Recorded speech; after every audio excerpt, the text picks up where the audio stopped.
mereka itu menyebutkan bahwa seolah-olah BTS ini kayak ngebeli gitu loh guys kesuksesan. Jadi BTS itu sukses bukan karena kerja keras, melainkan hanya uang semata. Kok cuman ada 5 member doang? Nah, naenya kemana nih? Kok nggak ada di foto ya?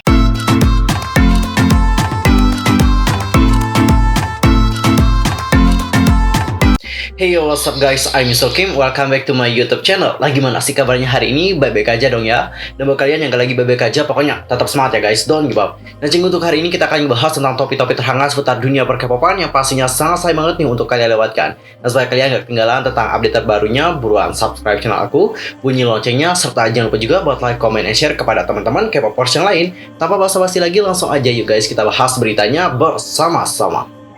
Oke guys, untuk topik pertama kita akan mulai dulu ngebahas tentang NCT. Jadi baru-baru ini banyak sekali dari netizen Korea yang telah membagikan bagaimana sosok dari para salsa yang NCT, yang mana mereka ini kayak bener-bener ngeganggu banget sih. Dan juga banyak yang berkomentar bahwa mereka ini kayak menyeramkan gitu. Pada tanggal 16 Juli 2021, SM Entertainment mengumumkan bahwa pihak agensi akan menempuh jalur hukum bagi para penguntit atau salseng fans dan para penggemar yang berpotensi mempunyai perilaku seperti salseng yang akan mengganggu privasi para artis dari SM Entertainment. Dan seorang OP akhirnya buka suara nih soal pengalamannya ketika melihat salseng dari NCT. Dan Cinggu, SM Entertainment juga akhirnya menggugat para penggemar dan penguntit atau salseng yang mengancam privasi para artis mereka. Dan di tanggal yang sama, SM Entertainment juga mengumumkan bahwa mereka telah mendapatkan berbagai bukti berupa foto, video, rekaman CCTV, maupun laporan mengenai tindakan salseng yang akan mereka ajukan ke meja hijau sebagai tuntutan atas perbuatan mereka. Dan setelah pengumuman tersebut, banyak penggemar merasa lega dan juga berharap tidak ada lagi para idol yang terganggu oleh ulah para fans penguntit ini. Dan setelah pengumuman itu pula, ada seorang OP telah membagikan pengalamannya bertemu dengan salseng fans NCT di situs The Coup. Dan dalam unggahan tersebut dituliskan oleh OP, para fans salseng ini menunggu para anggota NCT di sekitaran gedung yang diduga OP merupakan asrama atau dom para member dari NCT. Dan komentar dari netizen Korea mengenai hal tersebut adalah, mereka terlihat seperti penganggurannya, mengharapkan dan terobsesi dengan cinta idol yang dicintai banyak orang. Sangat menyedihkan. Aku merinding melihat mereka. Pasti sangat berat ya untuk menjadi idol yang memiliki banyak penggemar seperti itu. Mereka bisa lebih banyak dari yang ada di foto. Pengalamanku bertemu dengan penggemar fanatik, sebuah grup yang sangat membuatku kesal.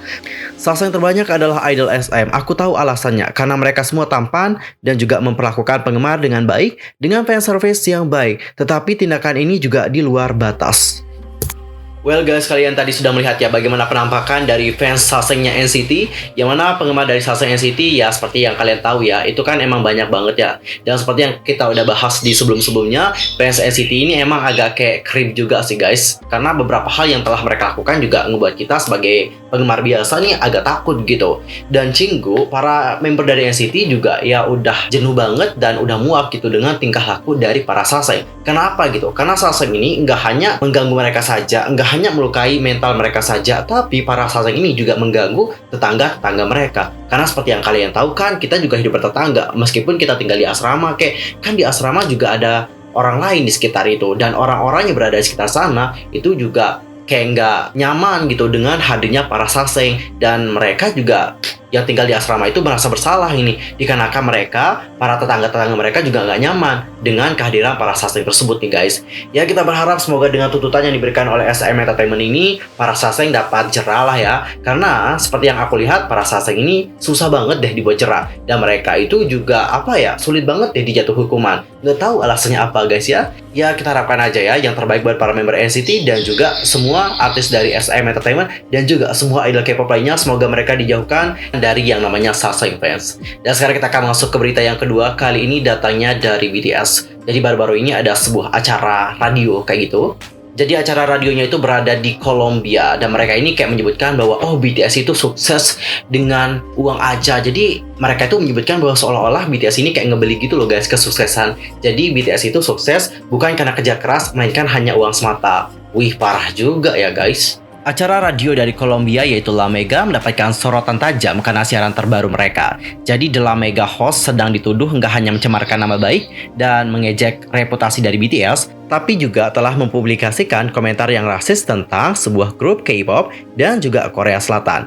Dan seorang ARMY Korea yaitu Ed Liryoni membahas situasi tersebut di Twitter dengan merinci seluruh kontroversi dari awal hingga akhir. Dia memulai dengan berbagi bahwa pertunjukan terbaru La Mega tidak hanya mengejek artis dan penggemar mereka, tetapi mereka juga menunjukkan rasa yang tidak hormat kepada seluruh bangsa Korea Selatan. Nah, kontroversi muncul ketika pembawa acara La Mega mulai mengomentari kesuksesan global BTS sebelum memutarkan lagu terbaru dari BTS yaitu Permission to Dance di acara radio mereka. Alih-alih mengakui BTS atas bakat, kerja keras, dan semangat mereka, pembawa acara La Mega malah menyebut uang sebagai alasan popularitas yang besar dari BTS sambil menyebut anggota Korea sebagai Cina. Jadi komentar mereka kurang lebih kayak gini guys. Anak-anak Cina ini terlalu cepat ya. Mereka hanya sampai di sini karena uang. Dengan uang mereka dapat menempati peringkat tinggi di tangga musik. Mereka hanya mencapai Grammy dan upacara penghargaan penting lainnya karena uang. Mereka pasti punya sponsor. Mereka bahkan belum memenangkan penghargaan apapun. Lagu mereka hanya dibuat karena kedutaan Korea mungkin meminta. Kita kan gak harus suka hanya karena itu lagu BTS. Setelah siaran ditayangkan, ARMY Colombia memanggil pembawa acara La Mega untuk berkomentar masalah mereka dan segera meminta maaf terhadap BTS. Karena reaksi yang mereka terima, La Mega setuju untuk menayangkan permintaan maaf di siaran radio berikutnya. Episode permintaan maaf mereka bagaimanapun telah menciptakan masalah yang lebih besar untuk program radio karena agenda rasis mereka terhadap Korea Selatan terus berlanjut. Dan siaran permintaan maaf La Mega dimulai dengan pembawa acara pria yang meminta maaf atas ekspresi pendapat agresif mereka yang menurut mereka seharusnya dihormati. Namun mereka melanjutkan permintaan maaf mereka dengan mengalihkan kesalahan ke ARMY Colombia dan menyatakan jika sulit bagi ARMY untuk menerima ekspresi kami yang mungkin mereka yakini agresif, maka saya yakin kami harus meminta maaf untuk itu. Dan sementara mereka nggak pernah benar-benar meminta maaf atas komentar nggak sopan, mereka menciptakan masalah yang lebih besar untuk diri mereka sendiri ketika mereka melanjutkan dengan permintaan maaf mereka dengan mempermainkan lagu kebangsaan Korea Selatan yaitu Egoga sambil menertawakan dan juga mengejek situasi. Ejekan rasis mereka tidak berakhir di sini karena pembawa acara menyertakan iklan empanada Korea yang sangat acak dan juga tidak terkait yang mereka tertawakan sepanjang durasi iklan loh guys. Dan bahkan di sini hostnya itu kayak mengenakan wig untuk mengikuti permintaan maaf bertema Asia mereka. Dan saat mereka menindaklanjuti iklan empanada dengan lagu tema Dragon Ball Z. Dan Dragon Ball Z sendiri adalah serial televisi anime Jepang yang tetap populer sejak dirilis kembali pada tahun 1989. Masalah nggak muncul dari Dragon Ball Z itu sendiri, melainkan fakta bahwa tim produksi La Mega memasukkan contoh lain dari rasisme dengan memainkan tema lagu dari serial animasi Jepang sambil meminta maaf kepada BTS yang merupakan orang Korea. Lebih buruknya, pembawa acara bahkan mengenakan t-shirt dengan simbol matahari terbit di atasnya. Bagi orang Korea Selatan, simbol matahari terbit dikaitkan dengan sejarah saat mereka berada di bawah pemerintahan Jepang dari tahun 1910 sampai 1945. Banyak politisi Korea hingga hari ini membandingkan simbol ini dengan simbol swastika Nazi. Setelah berbagi detail tentang kontroversi dalam tweetnya, Ed Liryoni kemudian membagikan metode bagi ARMY di seluruh dunia untuk mengirimkan keluhan resmi ke perusahaan radio yang bertanggung jawab atas La Mega, yaitu RCN Radio. Sementara kontroversi terus tumbuh lebih besar, La Mega belum membuat permintaan maaf yang tulus atas tindakan mereka. Dengan itu, fanclub BTS Colombia, yaitu BTS Dream Lab Colombia, telah merilis permintaan resmi yang meminta supaya permintaan maaf resmi dari La Mega dan juga tim produksi radio. Well guys, tadi kalian sudah melihat bagaimana komentar dari host La Mega Radio. Itu emang parah banget sih menurut aku ya. Karena di sini mereka itu nggak cuman kayak ngebawa BTS saja, nggak cuman kayak merendahkan BTS seperti itu, tapi di sini mereka juga merendahkan Korea Selatan. Dan ini menurut aku ya, bukan masalah yang sepele lagi. Ini masalahnya sudah besar. Dan ini juga dapat membangkitkan amarah dari orang Korea. Wih, parah banget nih orangnya. Ya nanti kita lihat aja ke depannya apakah mereka masih bersikeras untuk enggak meminta maaf dengan tulus, atau apakah pada akhirnya mereka akan meminta maaf. I think sebentar lagi akan minta maaf deh, karena of course di sana mereka akan mendapatkan banyak sekali kritikan. Belum lagi nanti si pihak bosnya pasti marah sama mereka karena apa yang dilakukan oleh mereka ini juga telah mencemarkan nama perusahaan pastinya. Dan sekarang kita akan lanjut ke berita yang berikutnya. Kali ini tentang netizen yang kayak bertanya-tanya di mana sih Naeun itu berada gitu. Bukan Naeun yang itu ya guys, tapi Naeun Eping. Jadi seperti yang kalian tahu, Eping itu kan udah ngerilis poster gitu ya. Jadi mereka itu kayak menunjukkan bahwa mereka itu akan join di Bubble. Jadi Bubble ini sejenis aplikasi yang memungkinkan kita sebagai penggemar itu dapat berkomunikasi dengan mereka. Dan ini itu adalah aplikasi yang dimiliki oleh SM Entertainment. Dan seperti yang kalian tahu bahwa Eping kan akan join nih di aplikasi Bubble. Tapi kok cuman ada 5 member doang? Nah, Naeunnya kemana nih? Kok nggak ada di foto ya?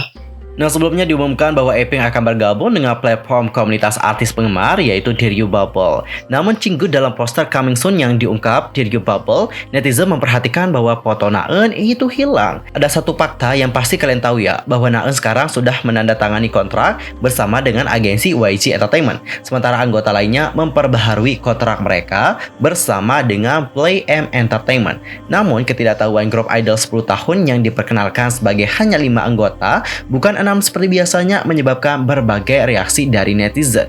Nah, beberapa komentar dari netizen antara lain, kurasa Eping juga punya satu anggota yang meninggalkan grup pada akhirnya deh.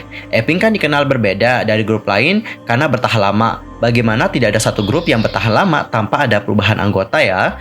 Untuk 2PM, Taecyeon juga berada di perusahaan yang berbeda, jadi dia mungkin tidak melakukan bubble juga. Tapi dia melakukan aktivitasnya yang lain dengan baik kok, bahkan tanpa ada bubble. Semua orang memperbaharui kontrak mereka, dan dia satu-satunya yang menandatangani kontrak bersama dengan perusahaan yang berbeda. Yang pada dasarnya berarti dia meninggalkan aktivitas grup. Saya merasa kasihan pada mereka yang menyangkal kenyataan. Berganti perusahaan pada dasarnya sama saja dengan meninggalkan grup. Anda hanya memperlakukan para penggemar seperti mereka itu bodoh. Itu karena YG kan udah join sama Weverse. Well guys, kalian tadi sudah melihat berbagai reaksi dari netizen setelah melihat foto Naeun di situ hilangnya dalam foto poster untuk coming soon-nya Eping yang akan segera join di Bubble. Kalau menurut aku secara pribadi ya, kenapa si Naeun nggak join di Bubble? Karena sekarang Naeun kan udah ini ke agensi YG. Dan untuk YG sendiri, mereka kan punya ini kerjasama dengan Big Hit Entertainment. Dan artis dari YG juga sudah banyak kok yang join ke Weverse.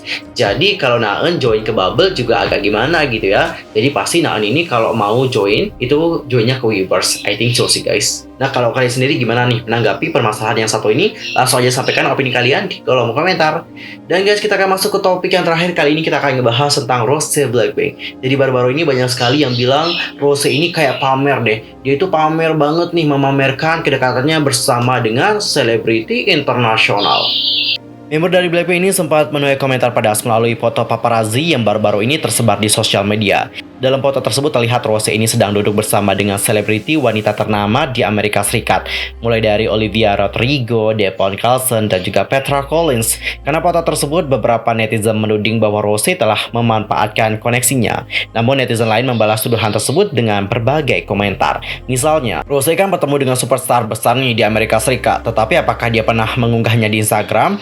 Selalu orang lain yang mengunggahnya atau gambar yang diambil dari mereka. Jadi bagaimana dia itu bisa disebut orang yang suka pamer? Blackpink tidak pernah pamer tentang koneksi mereka. Anda benar-benar dapat melihat standar mereka yang membuat kehebohan. Olivia dan Blackpink berada di bawah label Amerika Serikat yang sama. Dan berbagai komentar lainnya dari para netizen. Dan Cinggu, kalau kita berbicara mengenai Rose juga baru-baru ini telah mendapatkan hadiah spesial loh dari John Mayer. Jadi untuk informasi aja ya guys, sebelumnya Rose itu sempat menyanyikan lagu Slow Dancing in a Burning Room milik John Mayer yang langsung mendapatkan pujian loh dari penyanyi aslinya. Gak hanya memberikan pujian dan sanjungan kepada Rose, ternyata John Mayer juga mengirimkan hadiah spesial kepada member Blackpink tersebut nih guys. Dan pada tanggal 16 Juli, Rose mengunggah foto hadiah yang diberikan oleh John Mayer kepadanya di Instagram Story.